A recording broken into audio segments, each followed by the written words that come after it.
j'avais décidé qu'il y a un point de presse et belé. Ils ont la lingala, na Kikongo, ainsi de suite, pour permettre na peuple na biso na kolanda biso facilement. Bande konangai, Bangala, Baluba, Baswahili, Bakongo. Ngai ba pesa ngai mosala na monde spirituel pona éclairer bino. Professeur tango alinga ko éclairer bana classe apesa ka bango mateya bana oyo balandaka bongo na bango oyo fungwamaka iba komaka mayele bana oyo balandaka te bon balandi bakuru me batikali kaka esika bazalaki. Bandeko na ngai Baluba, Bangala, Baswahili, Bakongo, bo meka kolanda ngai,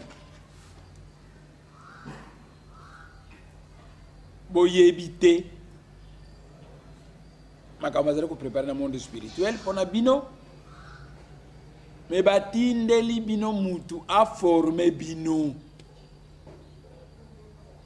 Soki bolandi ye ba porte mingi kufongama pe pasi na bino ekosila mais soko bazale ko continuer na makambo na bino bongo bokanisaki ko changer na ngote bolanda ngai soki bolingi pasi na bino esila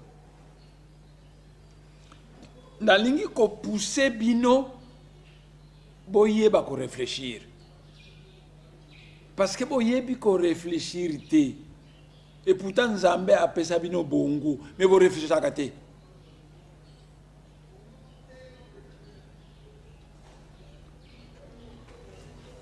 Yangwana na ko soulever makambo ya ndenge na ndenge na lisolo na biso ya lelo na ko meka ko développer yango pona ko pousser bino vers la réflexion. Likamba liboso na ko soulever na ko pesa bino secret ya frontière coloniale ya Berlin parce que ça na secret po iba ngote parce que frontière wana coloniale ya Berlin yoka ndenge basala kyango liboso ba mindele batinda ki des explorateurs ba ye et pas ba Congo et pas ba Zulu ba tamboli Afrique mobimba boyebi. Le Japon, c'est un pays de la race jaune. Les Chinois, les Japonais, les Coréens, les Vietnamiens, nous sommes sous-développés. À partir du moment que le Japon est comment développé, et contaminé les Coréens, et contaminé les Chinois, et contaminé les Vietnamiens. Donc, bikolo mususu est allé en Afrique et qu'on s'est développé les lotés. Mais bikolo mususu ezali que soki yango emeke ko se développer et ko contaminer batu mwindu ebele. Alors ba magicien ba tenaki facteur wana en compte. Ba lobi tala mutu akosa binote au cœur de l'Afrique il y a un peuple qu'on appelle Bakongo. Peuple wana il a les mêmes coutumes que les juifs. Tu sais ce que ba coutume ba zola ngwa. Les mêmes coutumes. Soki botiki peuple wana libre yango moko et qu'on se développer rapidement et si mana yango ako contaminer batu mwindu mususu soki batu mwindu mususu ba développer et comme passi pour na biso pour na ko dominer batu mwindu donc amindele ba tambola ki Afrique mobimba balobi eloko nini toko sala pour na ko paralyser Afrique. Va décider boyer tous les peuples d'élite doivent être brisés. Donc on a des peuples fainéants, des peuples foutards. Comme ça, le peuple wana foutard va paralyser bango.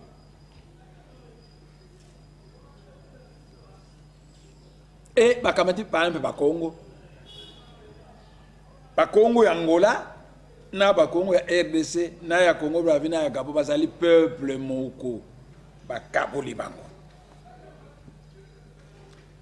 Bakabali ndambo ya Bakongo ya Brazzaville. Alors que Bamanianga bazaba ndeko na bango tout près à côté, atie bango pa mususu. Parce que coller peuple wana Bakongo ya Brazzaville na bamboshi. Bayebi ke bamboshi na Bakongo wana bakoyoka na te fin de fait mokile kotambola kaka te. Bakamati Bakongo ya RDC, bayebi ke Bakongo ya Angola bazali bandeko na bango. Langue moko, bokoko moko, même histoire. Bakati bango, bakamati Bakongo ya RDC, bake ko kole bango na Ituri, bake ko kole bango na Kivu, bake ko kole bango na Bangala, bake ko kole bango, ba kole de telle manière que bayebi ke lukula ezali boye moyen bato mundi ba se développer ko salate. Soki to moni mu Congo mo ka sui pouvoir to ko paralyser na ba tribu wana mususu. E banda bozwa ki indépendance. Combat à Belge à Kinini, qu'on faire échouer Kassavubu. Kassavubu a 5 indépendances, Lumumbate. Bande Konangai. Chaque fois que nous avons le Lumumbate, beaucoup de tomboka, peko finga, mais bon pardonnez parce que moi je ne vois que les vérités du monde spirituel. Ce qui osana molimo, mais kako mata. Que nous avons archives de la nature, kuna dans le monde spirituel, ils reconnaissent que l'indépendance est beaucoup yo, Bakongo de Batwasega qui indépendance est beaucoup, Lumumbate. Kende dans le monde spirituel, au comment la vérité wana. Yango wana ngana répéta kabino toujours les vérités du monde spirituel. Bo kende ko consulter archives de la nature, indépendance est beaucoup yo, ils ont problème Bakongo, ya Lumumbate. Ils ont des problèmes avec Congo. Donc, tant que Berlin, les magiciens occidentaux et les philosophes étaient en activité. Ndengeni toko sala pona ko paralyser l'Afrique et se développer. Bakamati un peuple qui peut facilement se développer comme le Congo, bakolé un peuple foutard, et à ce moment-là, plus rien ne marche. Kamati peuple eko se développer bakati yango bakolé na peuple moko foutard. Kamati peuple eko se développer bakolé na peuple moko za ba habitude ya mabe. Kamati à la fin de fin basali ba pays batali ba mabe. Tozui Afrique. Soki ba Congo ba se développer ba luba bako imiter ba Congo, Bangala bako imiter ba Congo, ba Swahili bako imiter ba Congo, développement écouti. Alors il faut éviter que Bappé Sabino exemple. Oui, bien. Tant que vous avez indépendance, tant que vous avez indépendance, la France a dit que AF. À la veille de l'indépendance, France a divisé en petits pays indépendants. Gabon, Cameroun, ainsi de suite. A dit un grand pays appelé AOF. À la veille de l'indépendance, la division de petits pays appelés Sénégal, Côte d'Ivoire, Guinée, Mali, ainsi de suite.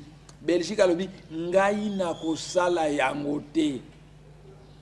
Parce que ko sala ndengo wana vous allez risquer ba noir va se développer. Parce qu'il suffit un pays de la race noire et se développer. A ko pesa moderne ba pays mususu ba ko landa ye. Mais ngai na yebi ke Batuti na Bakongo sont des peuples supérieurs, na ko bloquer Batuti avec des Hutus, avec des Pygmées, to bloquer bango comme ça tant que to komona ke Batuti balingi ko sala likambu to kamati Pygmée moko to tie président to kamati Hutu moko to tie président ya ko paralyser ba tant que to komona ke Bakongo balingi ko sala likambu to kamati mongo moko to tie président, mungala moko to tie président, mutetela moko to tie président, muswahili moko to tie président, akoya ko paralyser activité wana. Bande konangai, bo kanisa teke parce que balingi bino ke bazali ko soutenir unité ya mboka oyo basala yango de telle manière que basangisa ba peuple bakoko se développer na ba peuple bazali difficile à se développer bazana ba habitude ya mabe batia bino esika moko soko bamoni emati pipa bake ko bouger kuna ba belge biso toko kabola mboka te ekotikala monene à un moment donné soki tomoni ke makambo ezosimba te totie mokongo moko président toyebi ke mokongo akogere mboka bien ntango mokongo akostabilize yango tolongoli ye totie mungala moko président omoni mbuta Kasavubu c'était un président performant bon fixe frais de mission mpona ye ake na mission ale ameli soki azongi atali salaire na ngai eza salaire na ngai kasi oyo nde mbongo ya frais de mission bazwilaki ngai mpona kende olia na Addis Abeba esika oyo nauti kuna na le na meli l'excédent ya mbongo oyo azongisi yango na caisse nationale. Tous les Américains, tous les Japonais, tous les Bakongo disent c'est un bon gestionnaire. Bangala, Baluba, Baswahili, Balobi, Azali Yuma. Il fallait haïr Bambongo wana. Mais les Américains, les Japonais, les Allemands, les Suédois, Nabakongo Balobi, c'est un bon gestionnaire. Donc là, Kasavubu a géré très bien. Kasavubu a géré tellement bien que à la veille, il y a 65, il y a coup d'État à Mobutu. Il y avait à peu près 12 milliards de dollars dans la caisse. Les Belges vont faire attention.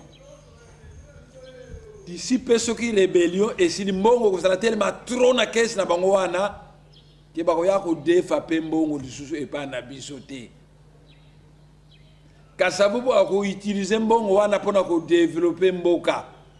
Alors to longola ye totia miso makasi ndokite. Balongoli Kasavubu bon gestionnaire batie Mobutu. Et pendant 32 ans Moussane kolia bantaba kolia batu koboma batu kobina basi c'est tout.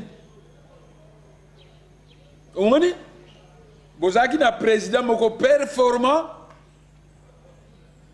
Mundele alingi wana te balongoli président wana ba remplacer Mobutu. Et Mobutu aye pendant 32 ans a paralysé totalement Bokoyo. Yango wana ba mindele balingaki bikolo o ezali performant na ba footeur basala esika moko pour à tout moment que ça va marcher ba kamati école mobe atient à pouvoir fini à bloquer développement. Du côté de l'Est, les Tutsis sont un peuple supérieur. Les Tutsis sont des descendants aussi des Sémites noirs comme les Bakongo.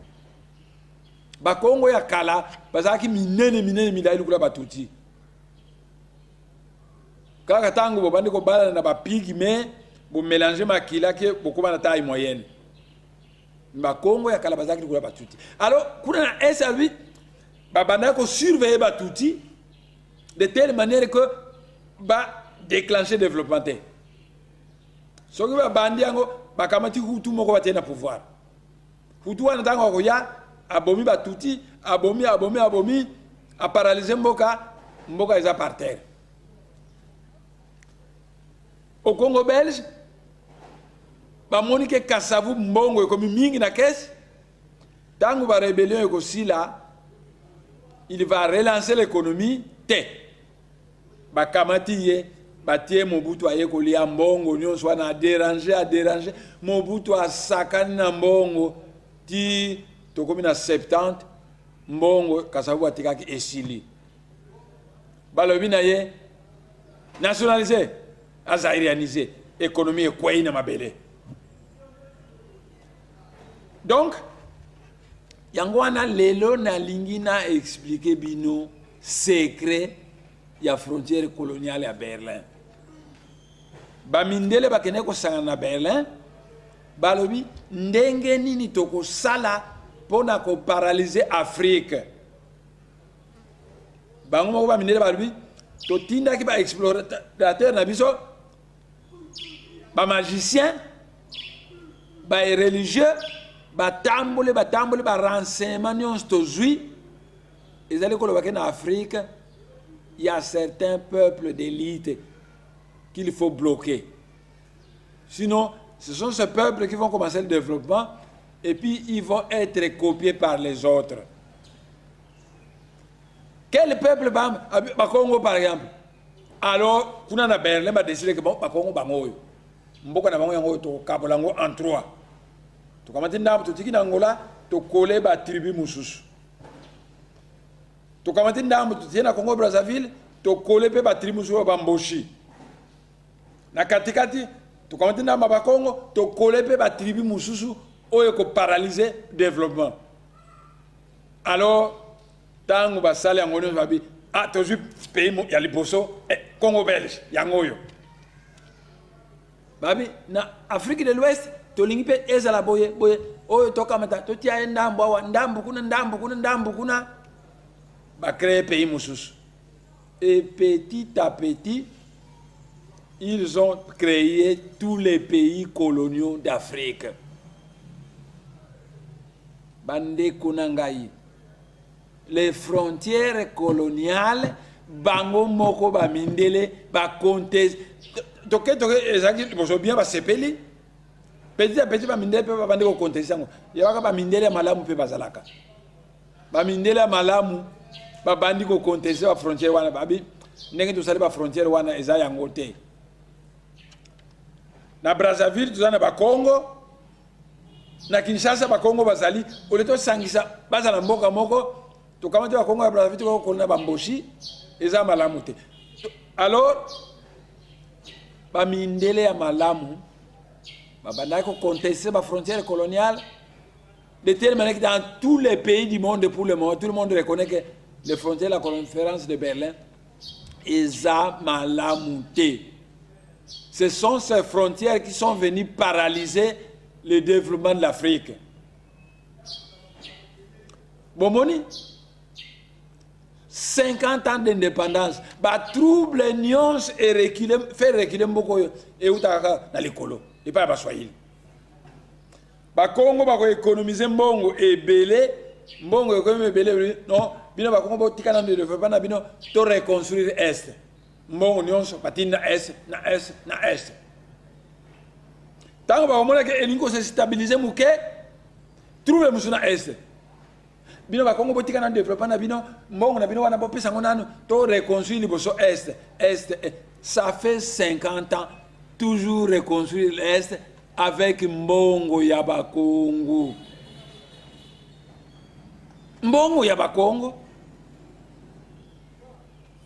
malheureusement batu mingi na bino bazangi ba argument pona ko se défendre. Ce qui argument ezangi bakomi ko finga.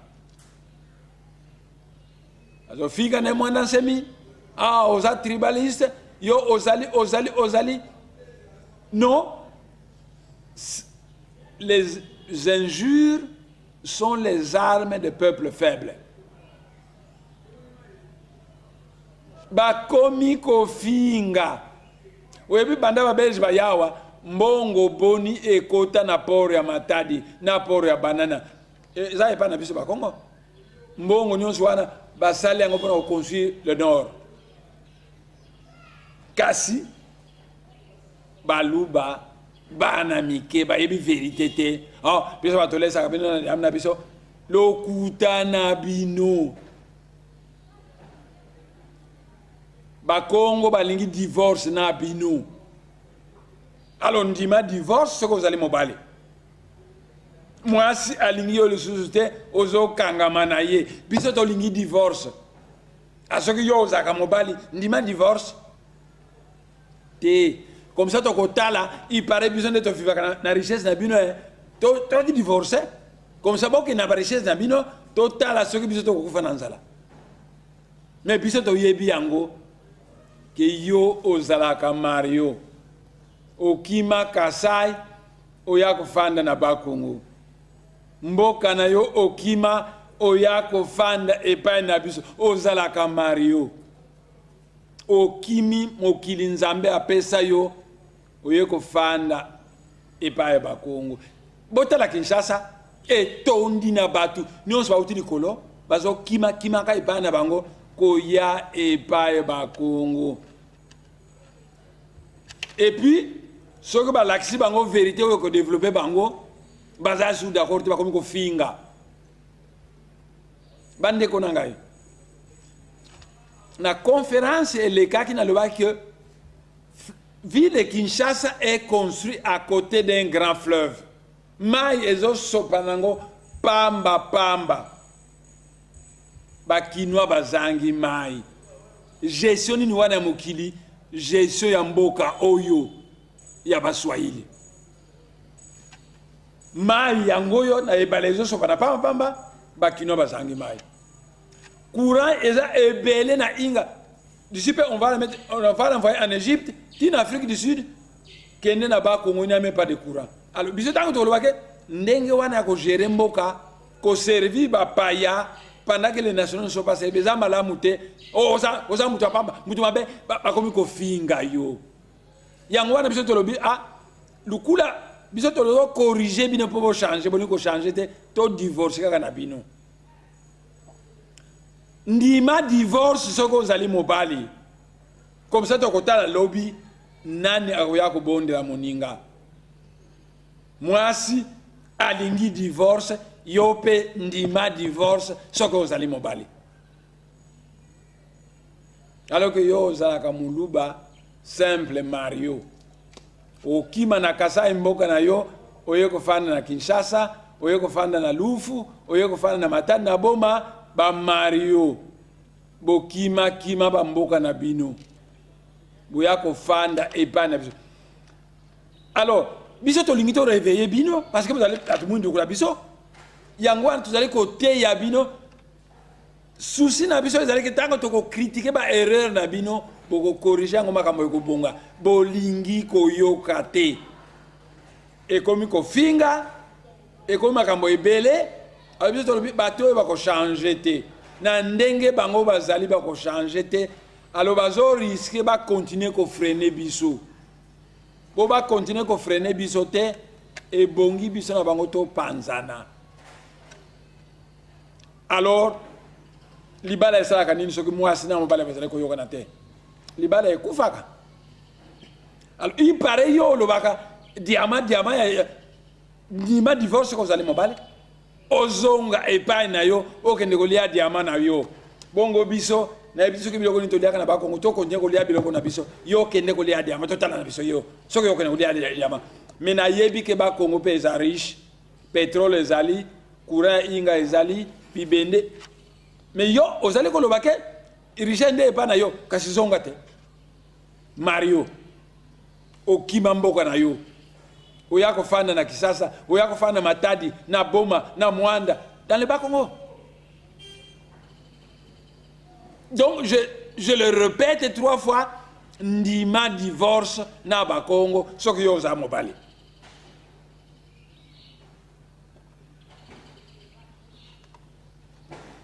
ndima divorce ko za mobali na lobi na bino boye makambo ya indépendance ezali makambo ya Bakongo bokende na monde spirituel bokende otala les archives de la nature ndako mo ezali kuna archives de la nature ezali kuna bokende otanga kuna bokomona ke indépendance ya mboko yo ezali makambo ya Bakongo indépendance ya mboko ebandaki kosenga le 4 janvier boko ba le kolo ya match te banda ba belge basala bino ba reine Astrid stade reine Astrid ba match boni bo beta mokoli bo senga ke indépendance banda ba belge basala bino stade roi Baudouin ba match boni bo beta na stade roi Baudouin mokoli bo senga ke indépendance bo senga indépendance te kasi le 4 janvier Bakongo batombokaki te bato bautaki na match bayaki ko renforcer action ya bakongo mais révolte nde eutaki na bakongo mobeko ezaki na mboko oyo ke soki olingi kosalisa meeting il faut senga permission soki Lumumba asengi permission bapesi parce que azalaki agent de sécurité belge soki Bolikango asengi permission bapesi ye permission soki Kasavubu na Mutankanza basengi bapekisi yango wana bakongo batombokaki bango soki basengi bazali kopesa biso soki tosengi balingaka te dipanda yango wana bakongo basilikaki et à partir de action wana bakongo babanda komene tango bato babimi na stade baye ko renforcer bayaki na bango ko renforcer mais eutaki na stade te banda basala bino ren Astrid Stade Roi Baudouin combien de matchs bobeta bosenga ka indépendance te mais le 4 janvier bosenga ki indépendance le 4 janvier bosenga ki indépendance baluba balinga ki indépendance te bangala balinga ki indépendance te baswahili balinga ki indépendance te ba belge bayiba kango très bien que le problème de l'indépendance c'est un problème de Bakongo et pas des autres, s'il vous plaît. De telle manière que il y a fait beaucoup de négociations secrètes entre Belge et Bakongo. Belge qui négocier mais unité à Benga Bangala, Baluba Baswahili, Bango Basa d'accord na biso, Bakongo ce sont les Bakongo qui posent le problème. Bakongo Baya. Il y a eu beaucoup de négociations secrètes Bakongo Basakina Belge, Bangala, Baluba Baswahili Baye bien côté. Parce que les Belges bango. Je vais vous donner un exemple. Le 4 janvier, trouble islamique na Kinshasa. Sécurité belge et lobby, il faut kanga tous les meneurs. Bakangi ba meneurs nyonso ba Congo. Muluba te, Mungala te, Muswahili te, nyonso ba Congo. Ba bombango na camp militaire na Belgique ba lobby tokende ko Zwankanza. Nsezala na Kasavubu na prison na Kankokolo. To yana bango to négocier na bango. Avion eye butu ezui Kasavubu Kanza Nsezala ndu ba memba kuna Belgique. Ba négocier likamba liboso ba négociaki ba buti na clause de 10 années de C.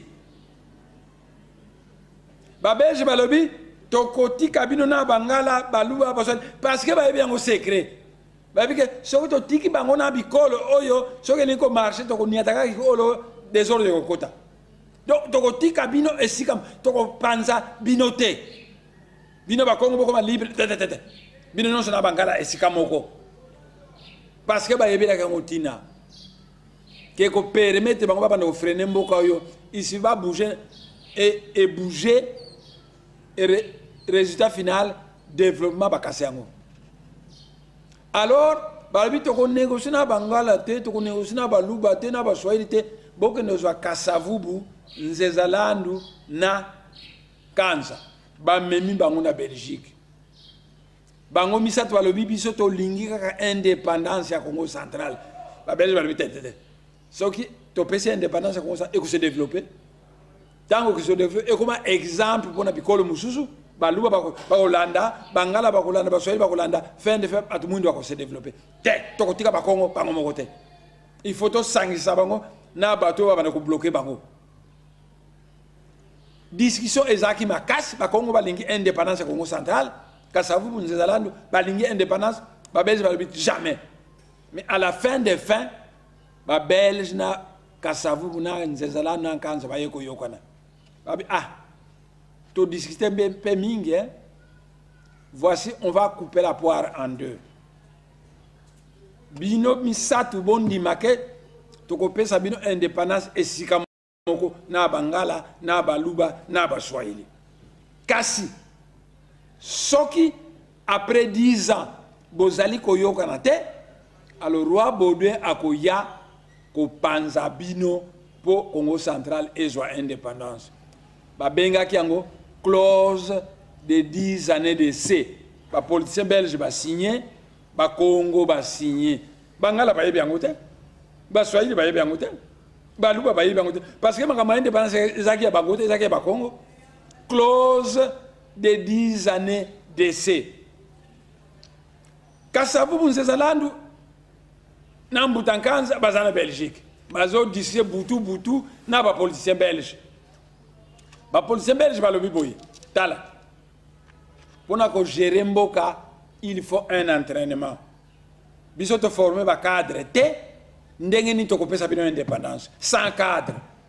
Yangwana to lobi bokozwa indépendance dans 30 ans. Plan Van Bilsen. Bokozwa ngo dans 30 ans. Kasavubu Nkanza jamais. Tout de suite là, tu as indépendance. Ah, mais ça ne va pas marcher. Vous avez pas cadre. Abibiso tolingi indépendance. Babège va le plan Van Bilsen. Tu as sa indépendance dans 30 ans. Discuter. À la fin des fins, Babège va le bon. Coupons, coupons la poire en deux. Nous allons vous proposer une proposition pour trouver un dénominateur comme Toyokana. Babel va le bolobinini. Mbutankanza, Nzezalana, Kasaou Balobiboy. Le coup là, nous avons un cadre, tu sais qu'il faut immédiatement indépendance. Mais tant que tu as tous les cadres, les coloniaux, bakotika na ba poste na bango pendant 5 ans. Pendant ces 5 ans, tu as nommé adjoint, il y a Mundele Mutumouindo. Donc, partout, il y avait un directeur blanc, le directeur blanc va rester. Mais tu as nommé un adjoint noir. Avant de travailler pendant 5 ans.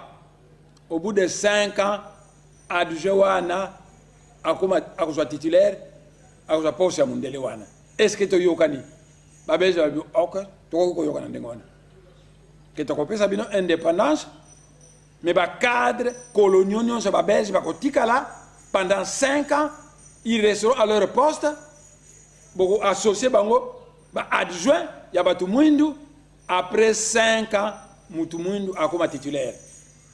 Toyokani, Bakongo, Bangala, Tebaluba, Teba Swahili, Bakongo, Bayokana, politicien belge, et Babengango, clause de maintien pendant 5 années des cadres coloniaux. Babengango, clause de maintien pendant 5 années des cadres coloniaux. Bayokana Kindingwana. Kasavubu, Kanza Nzalando Abibo, le coup de Yokana Bino, que indépendance, pour que Abiso et Sikamoko, mais au bout de 10 ans, ce que tu Yokanité, Congo central avec son indépendance. Le coup de Yokana Bino, que bon, peut s'abisso tout de suite l'indépendance. Mais, les cadres coloniaux sont mindés, ils ont un poste dans Bango pendant 5 ans.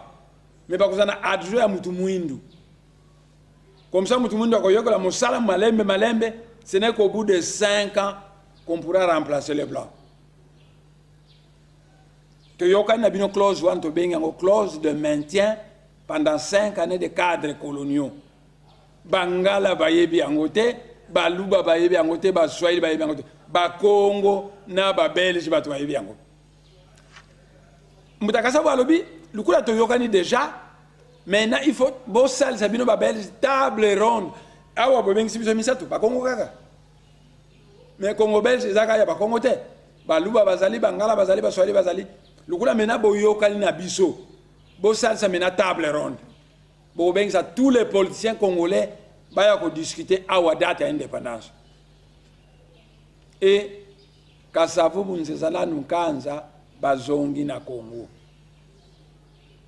Quelques jours après, les Belges va convoquer table ronde, tous les politiciens, Moïse Tchombe, Lumumba, Kachamura, Kizenga, tous les politiciens va Belgique. Et table ronde et Sili va décider que l'indépendance le 30 juin. Mais le Congo va y que secrètement, tu traites un pacte de 10 années de Sénat belge. Le Congo va y que secrètement, tu traites pacte de maintien des cadres coloniaux pendant 5 ans. Tokomi jour à indépendance. Jour à indépendance, roi Baudouin à l'obi, Kassavou à l'obi, ah, le déjà na bango, makambu toko sala, initi to offensé bango sur na discours, ya makasi, et ko sala bango passe. Kassavou a sani un discours moko modéré. Mais le gouvernement Lumumba yeba kine makambu te. A négocié qui n'a pas mindelete. Lumumba telemi a foutu mon discours moko chaud. Un discours incendiaire. Je vous dis que ma cambunion sur Lumumba à Loba ezali ya solo. Kasi ce n'était pas le moment de le dire. Ma cambunion sur Lumumba à Loba ezalaki ya solo. Mais ce n'était pas le moment de le dire. Lukula a salaki yango, bamindele, bazwami kobanga, bango nyonso bakimi, bamindele, précipitamment. Alors que tu as une clause de 5 années de maintien bamindele yango. Tango bamindele bakimi, précipitamment, batumundi mosala ba éviter. Crise et koti na mboka.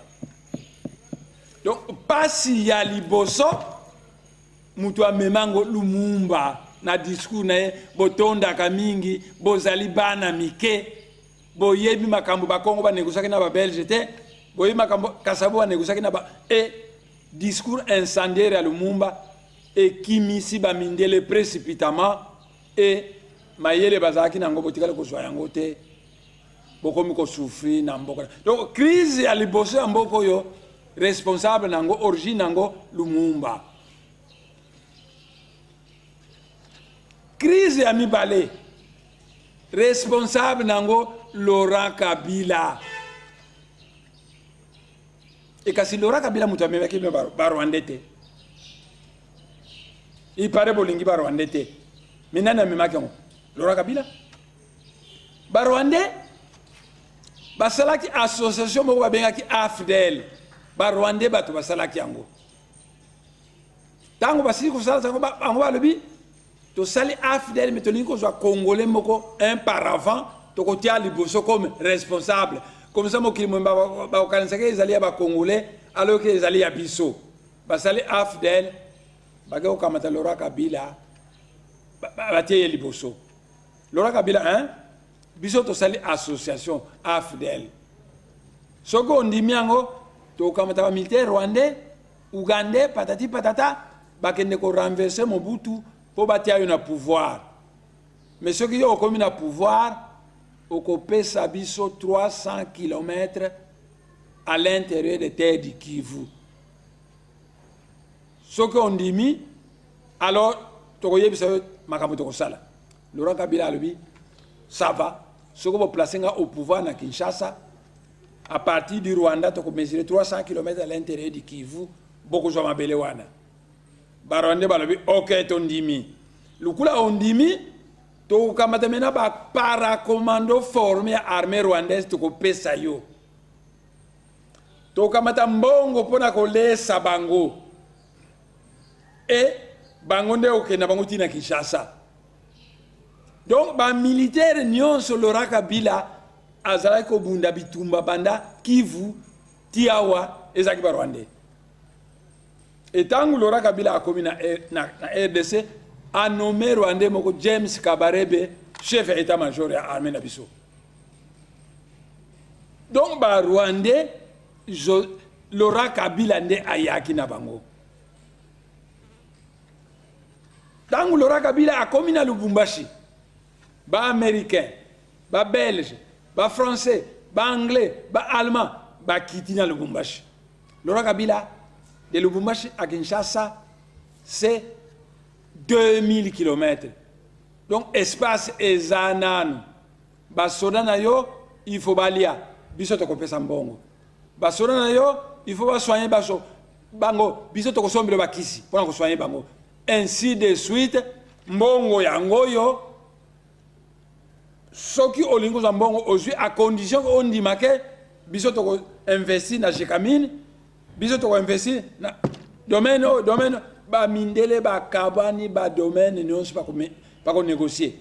Laurent Kabila andimi ba kamati mbongo na bango ba pesier ba te kutuna ba satellite zo surveiller avancement ba troupe na ye. Tangu Laurent Kabila a commis na Kinshasa a changé na ye. Parce que azali vilu denge lumumba zaki vilu. Alobina Barwande Toyoka na kena kopesa bino 300 km de côte ya Kivu jamais ngana kopesa bino te. Barwande balobi biso to salisi ozo pouvoir to futi mbongo na biso to pese ba jeune rwandais ba musuba kufina banzela okomi na pouvoir olingite tokotala. Laurent Kabila alobina ba mindele makamoto sinyaki wana ba contrat bozo oyo kozala te ngana lingi makambo wana te ba mindele balobi mbongo na biso oliaki konku na biso to pesa ke yo tokotala kotala wana ya ba mindele na ya ba rwandais yango wana ebomisaki Laurent Kabila. Elelo ba Congolais nyonso bazali koloba ba Rwandais ba longwa nani ayaki na bango Laurent Kabila. Donc soki pasi ekotaki na mokili oyo faute ya Lumumba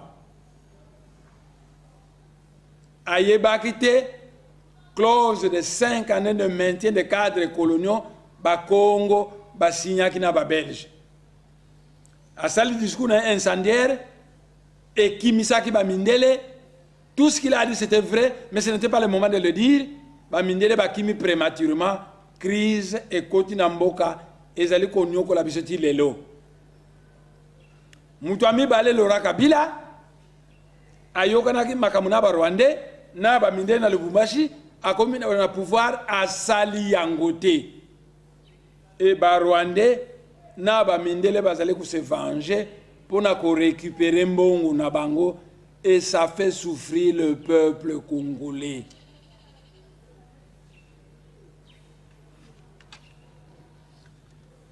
Bande konangai nazali ko finga bino balumumbiste te na lobi na bino bokende na monde spirituel les archives de la nature ezali kuna bokendo tangango boko yoka ke makambo nazali koloba ezali ndenge wana.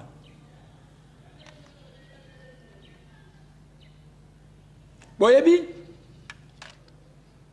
mokolo mosusu nazalaki kotambola na keneki na limete kotala mobali ya mambweni tangu na komi na limete pembeni ya ndako ya Tshisekedi ba militant ya IDPS bazaki koyemba ngai te ngai ne yokaki na ngai bazoyemba ke ya chichi kamere azali Burundi zongisa ye na Burundi ngai te mutu na bine wana bango nde bato bazali koyemba ndenge wana. Et Général Raus azali zambien naturalisé belge. Général Raus yende mutu abomisaki ba député ya Burundi ya Congo yango wana banako bangalbi Raus aza belge ba belge depuis to senga indépendance balingaka ba Congo te sans doute ba belge bat batindi aboma bato ya Burundi ya Congo. Mais Raus aza mutu mundu kula ngai mokolo akofuta dommage intérêt akosenga pardon akopardonne ye. Mais Général Raus azali zambien naturalisé belge azana mwasi ya belge ya mundele yende mutu abomisaki bato ya Burundi ya Congo.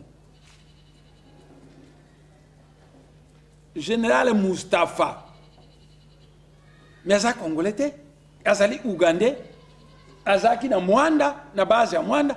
Kabila te mutu amema ye na Mwanda Jean-Pierre Mbemba parce que rébellion à Jean-Pierre Mbemba ezaki soutenu par Museveni azako sala nini soka zo soutenir yo akamati Uganda moko akole yo a surveiller yo.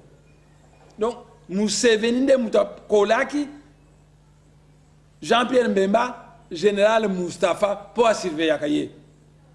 Tango bosaki 1 + 4 Kabila akamati Mustafa atindi na baki. Aza tuti, mais Kabila te mutu yaki na ye. Monde spirituel elingaka lokuta te. Soko ko funda mutu kuna il faut le vérité. Soko le vérité te, ça va se retourner contre toi. Parce que loi moko zaka na monde spirituel le bakaboye tu lankweno mukinzu kafweni moko nge una movingana. Donc yango wana na lobaka ka vérité Mustafa Kamere ngaite IDPS alobe azali Burundi. Mustafa azali Ugandais. Kabila te mutu amemaye Jean-Pierre Mbemba. Général Raus, c'est un Zambien naturalisé belge. C'est l'assassin numéro 1 à Depta Bundiako. Nakoki kotangi la bino batu ebele na mboka oyo bazana bango ba Congolais. Yangwana na lobina bino boye. Avant bokende na ba élection, bozo risque botia mupaya mususu na au pouvoir. Na lingi ba politicien nyonso mutu na mutu aloba origine na ye. Comme ça ba Congolais ba koyeba e ba koyeba nani to sengeli ko pona. Bozo risque bo pona Burundi moko, bozo risque bo pona Zambien moko, bozo risque bo pona Rwanda moko, bozo risque bo pona mopaya. Yangwana na lobi na lingi avant les élections, chaque politicien congolais doit se présenter. Peuple congolais ayebaye azali nani et lelo ne mwanda semi ako se présenter. Donc à couper cet exemple, tous les autres politiciens balanda ba komisana ba journaux, ba lobana ba télévision, peuple congolais ayoka bango avant des élections. Ne mwanda semi. Ne mwanda semi azali nani. Ne mwanda semi azali Mukongo pur sang. Mukongo pur sang. Mama na ye azali mwasi moko ya village tempe dia mbongo. Kiba belge bapanda ko benga Zebele. Kombo ya mama ya ne mwanda semi ya Mpolo Ngimbi. Yango ana mwana nga ya mwasi waza docteur en médecine, mwasi ya docteur lelo kombo na ye Mpolo Nsemi. Parce que maman na ngai kombo na ye Mpolo Ngimbi du village Tempe dia Mbongo.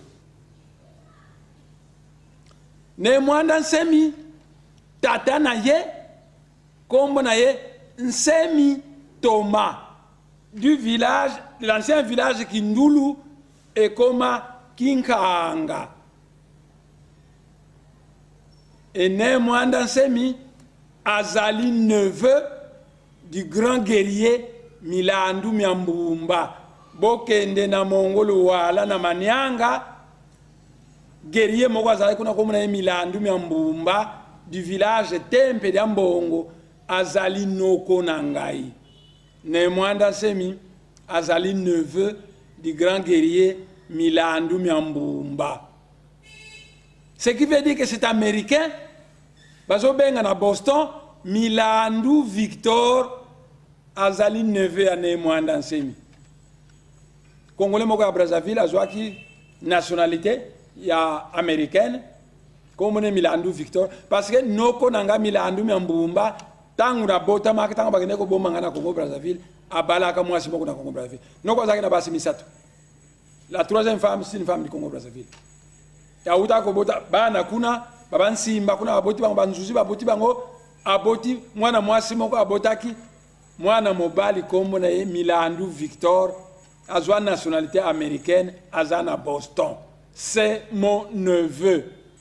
Ntekolo ya ngwanka zinangai Milandu Miambumba. Donc, ne Mwanda Nsemi, maman na ye, ya Mpolo Ngimbi, du village Tempe dia Mbongo. Tata na ye, Mbuta Nsemi Thomas, du village Kindulu, qui est devenu Kinkanga. Nemwanda Semi, neveu, il y a Mbuta Milandu Mbumba, un grand guerrier de Mongoluwala. Donc Mbuta Mwanda Semi, azali Mukongo ya Mongoluwala.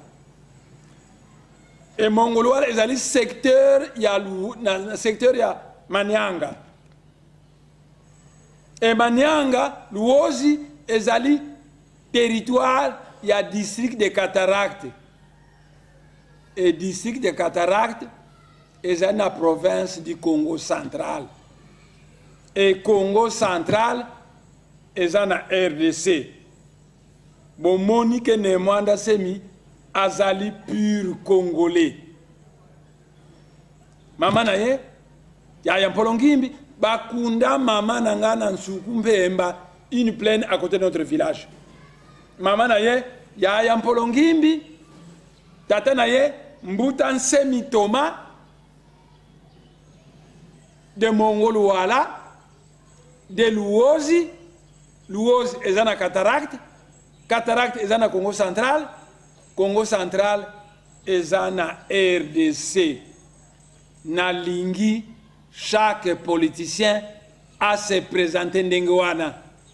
Aye bisabiso, mama na ye komu na enani, village mama na ye komu na ngonini, tata na ye komu na enani, village tata na ye komu na ngonini, na quel secteur, na quel territoire, na quelle province. Nalingi, tous les politiciens congolais va se présenter ndengwana avant les élections poto yeba nani azali congolais pe nani azali congolais te.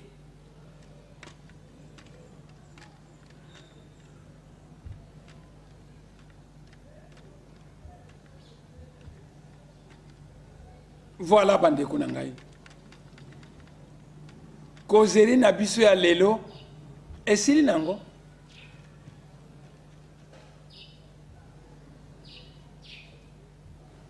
Kozeri na biso ya lelo esili.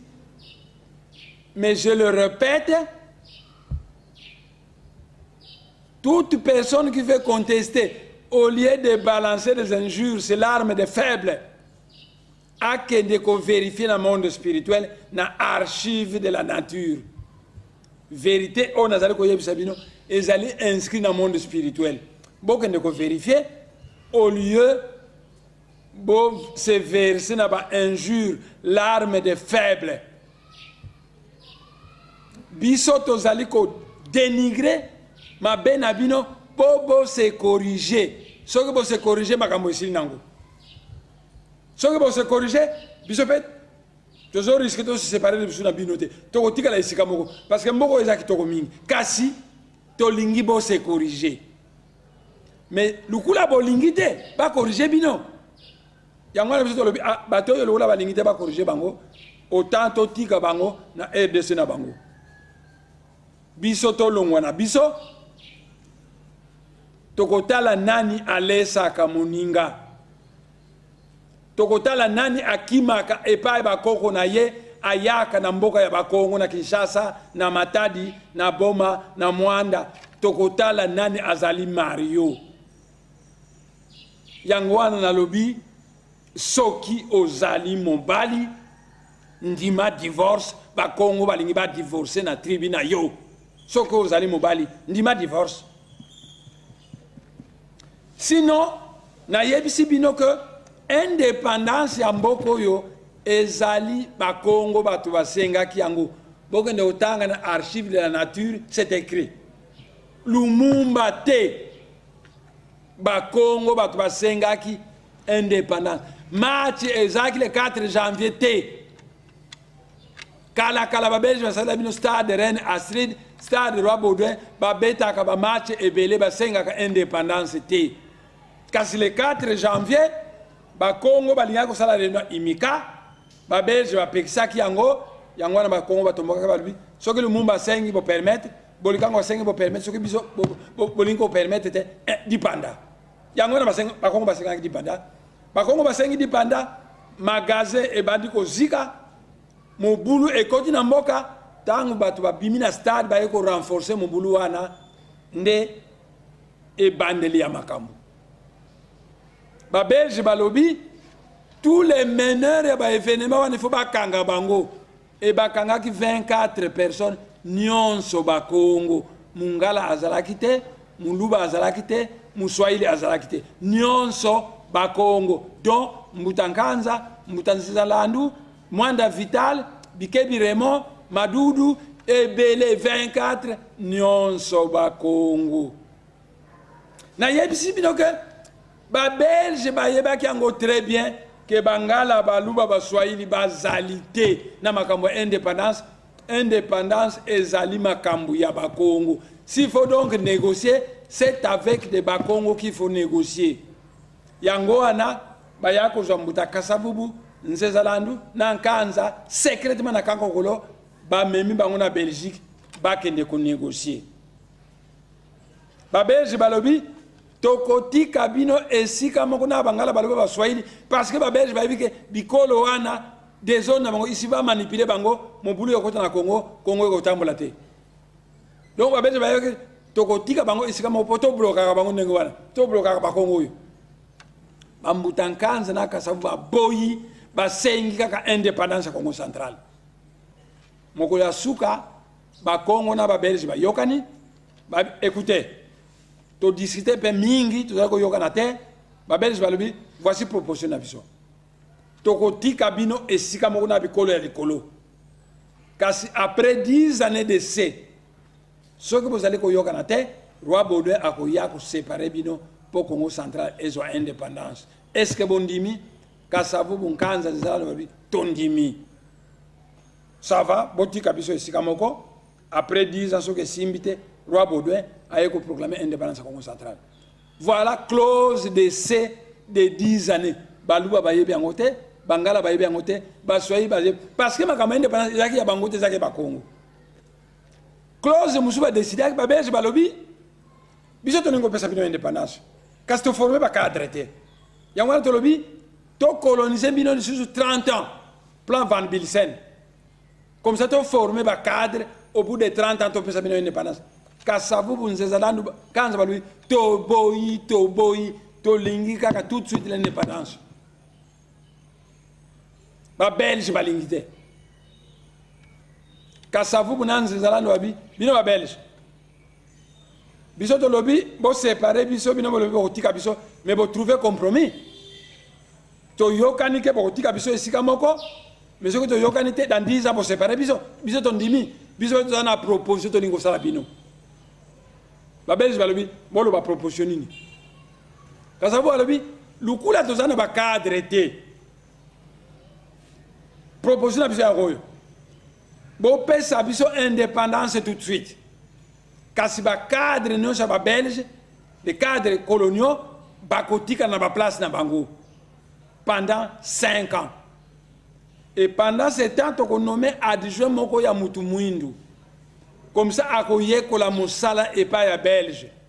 Et au bout de 5 ans to kamati mutu mwindu an to remplacer belge. Ba belge pe balobi ah wana biso pe to ndimi.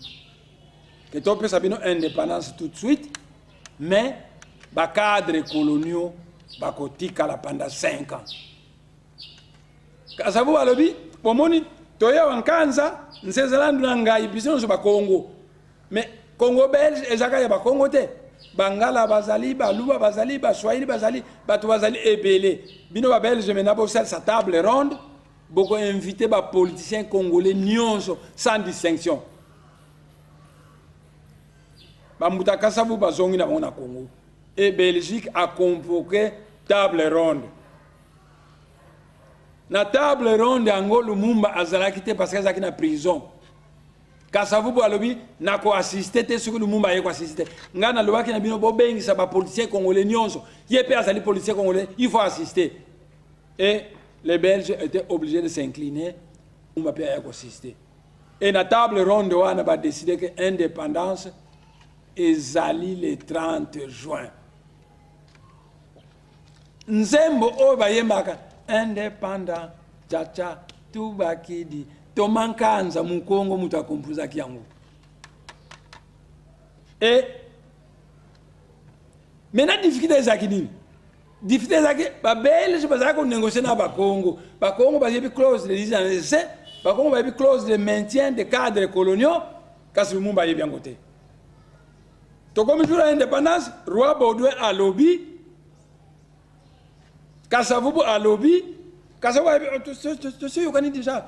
Tiniti na loba makasi na kolobanga makamba pété parce que ngamu tuna invité roi Baudouin.